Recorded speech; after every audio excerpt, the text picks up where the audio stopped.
With more than 75 million records sold, Bob Marley not only introduced reggae music to the world, he represents spiritual and cultural unity for multiple generations of fans. Reggae is a people music. People coming together. Ooh, yeah. It has been a long time coming, but we will finally get to see the events that shaped the life of this icon. In a new movie, it is called Bob Marley, One Love.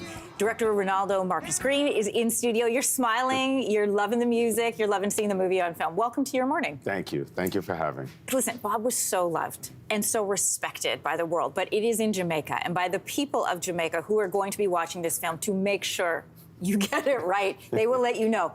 There's a lot you have to balance, though. You've got to balance his life story, his deep faith, the politics of the time, and of course, there's the music. So tell me, first of all, about the pressure to get it right. Yeah, it's Bob. Everybody knows who Bob. He's on every button, every bag. They know the music. So yeah, I felt that pressure. But you know, we had the family's support, and that was number one. Having their support all along the way was incredible for me, my cast, my crew, to have that access and to have that faith that what we were doing was trying to make something authentic that we can bring. I mentioned, though, the people of Jamaica, and when you were traveling there, I heard that you heard this from everybody. What did they tell you?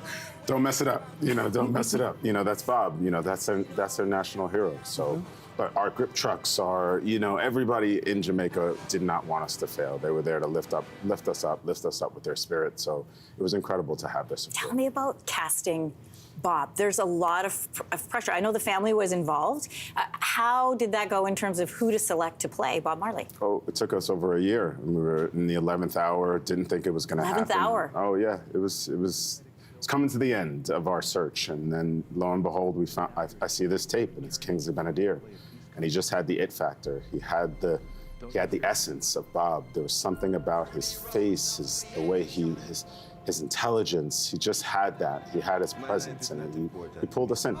And from that moment, I knew we had the foundation to build off of. Was it just you in the room? Were there family members in the room? We all watched the tape separately. So, okay. You know, I watched the tape and then we discussed as a unit. So yeah, that's how it worked. I saw the tape, called Ziggy, hey, check this out.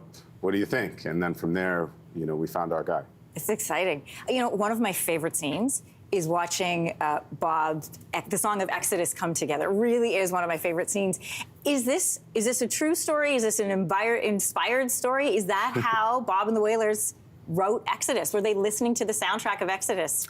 It has been said that is true. Okay. That is true. Look, you know, I think obviously you're making a movie, you're taking certain liberties, but ultimately there was enough corroboration between all the people that were there. Neville Garrick was the guy clicking the cup. Yeah. He was there in the room. He was our consultant on set. Amazing. So we could ask Neville, where was everybody? Who was playing what? So it was great to have those stories and then allow us to fill in the blanks. I love that scene. You know, we recently had on the show Tantu Cardinal from Killers of the Flower Moon, and we were speaking about the importance of getting language and dialect right in a movie.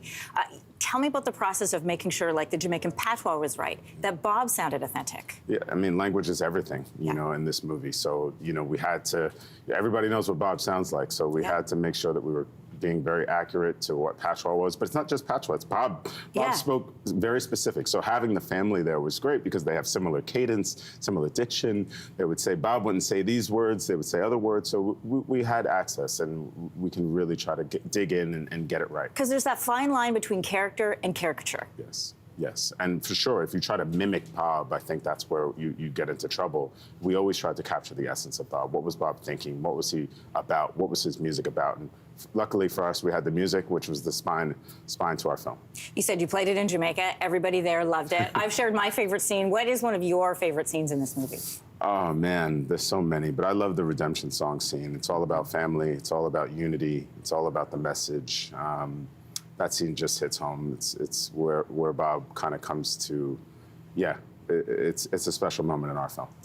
I'm so grateful to have you here this morning. Thanks for coming in. Thank you so much. Bob Marley, One Love premieres in theaters, One Love, on February 14th on Valentine's Day. Hey, thanks for watching. If you liked this, be sure to subscribe here, or you can check out more Your Morning videos right here.